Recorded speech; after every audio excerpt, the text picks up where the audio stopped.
जनवरी 2021 को कराची से लाहौर जाने वाली परवाज़ के पायलट ने रहीम यार खान के करीब आसमान पर एक इंतहाई चमकदार चीज़ देखी और इसे रिकॉर्ड कर लिया। जहां अब तक साइंसदानों की तरफ से इस बात की तस्दीक नहीं की गई कि क्या ये वाकई एक यूएफओ अनआइडेंटिफाइड फ्लाइंग ऑब्जेक्ट या उड़न तश्तरी है, वहीं बहुत से लोग इसे एलियंस का दुनिया की फ़ज़ा में किया गया एक हवाई सफ़र मानने लगे हैं। मगर क्या एलियंस वाकई होते हैं? क्या वो हमसे राब्ते की कोशिश कर रहे हैं? अगर वो मौजूद हैं तो देखने में कैसे होंगे?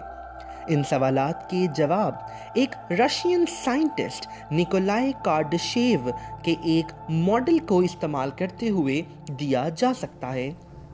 1964 में निकोलाई कार्डशेव ने यूनिवर्स में एलियंस के वजूद के मुतालिक एक स्केल प्रपोज किया, जिसके मुताबिक किसी भी सितारे पर पाई जाने वाली तहजीब की जिद्दत का अंदाज़ा लगाने से ये बताया जा सकता है कि वह हमारे लिए ख़तरनाक साबित हो सकती है या नहीं। कार्डशेव स्केल के मुताबिक तहजीब यानी सिविलाइजेशंस 4 इक़साम की हो सकती हैं।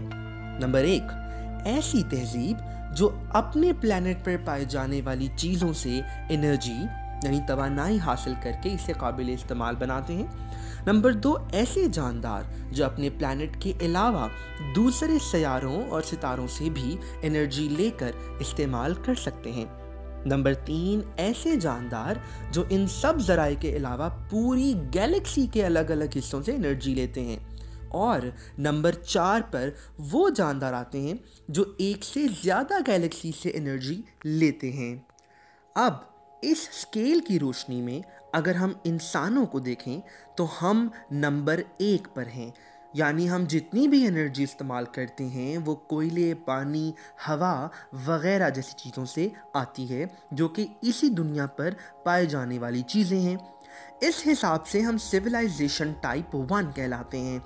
अब स्पेस में मौजूद एलियंस हो सकता है हमसे किसी अगली किस्म से ताल्लुक़ रखते हों, जो हमसे कई गुना जदीद हो सकते हैं, या इससे उल्टा यूं भी हो सकता है कि वो ज़ीरो लेवल पर हों, यानी इन्होंने माजी के इंसानों की तरह अभी बिजली या तवानाई बनाने का कोई तरीका सीखा ही ना हो। इस तरह हमारी एलियंस की तलाश पर कुछ सवाल उठ सकते हैं। हम एलियंस की मौजूदगी को जांचने के लिए स्पेस में रेडियो सिग्नल्स भेजते हैं, जिनका जवाब आने की सूरत में ये कहा जा सकता है कि एलियंस मौजूद हैं। मगर हो सकता है कि किसी दूसरे सियारे पर पाए जाने वाले जानदार इन सिग्नल्स को बिल्कुल समझने से ही कासिर हों। जवाब देना तो दूर की बात है, हो सकता है किसी दूसरे सियारे पर ज़िंदगी अभी शुरू ही हुई हो और जानदार गारों में रहते हों, या वो हमसे इतने ज़्यादा जदीद हों कि हमें जानने में दिलचस्पी ही ना रखते हों। या ये भी मुमकिन है कि किसी सियारे पर ज़िंदगी शुरू होकर ख़त्म भी हो गई हो। और ऐसा भी मुमकिन है कि हमारे इंस्ट्रूमेंट्स और मेथड्स ही ऐसे ना हों कि जदीद लाइफ फॉर्म्स को डिटेक्ट कर सकें। इसके अलावा इस बात का भी इम्कान मौजूद है कि एलियंस हमसे इतने दूर हों कि हमारे भेजे गए सिग्नल्स इन तक पहुंचते ही ना हों। हमारी ज़मीन जो सिर्फ 13 बिलियन साल पुरानी है और मिल्की वे गैलेक्सी में पाई जाती है, इसके आसपास पाए जाने वाले 20,000 बिलियन से भी ज़्यादा सितारे और हमारी गैलेक्सी के अलावा तकरीबन 2 मिलियन और गैलेक्सीज भी मौजूद हैं जो हमसे इतनी दूर हैं कि इन तक सिग्नल भेजना ही मुमकिन नहीं। ज़मीन से भेजा गया हमारा सिग्नल सिर्फ 200 लाइट ईयर्स का फासला तय कर सकता है, जो कि कायनात के कुल हुज्म के हिसाब से बहुत ही मामूली फासला है। दूसरा ये कि ये सिग्नल एक वक्त तक ही स्पेस में रह सकता है, इसके बाद ये डिके हो जाता है, यानी आसान अल्फाज में ये टूट फूट जाता है और कायनात में कहीं गुम हो जाता है।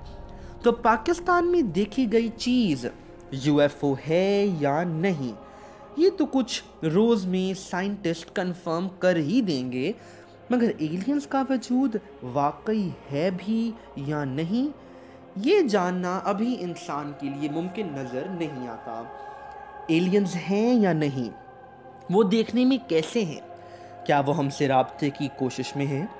ये ऐसे सवाल हैं जिनका जवाब कोई भी यकीन से नहीं दे सकता।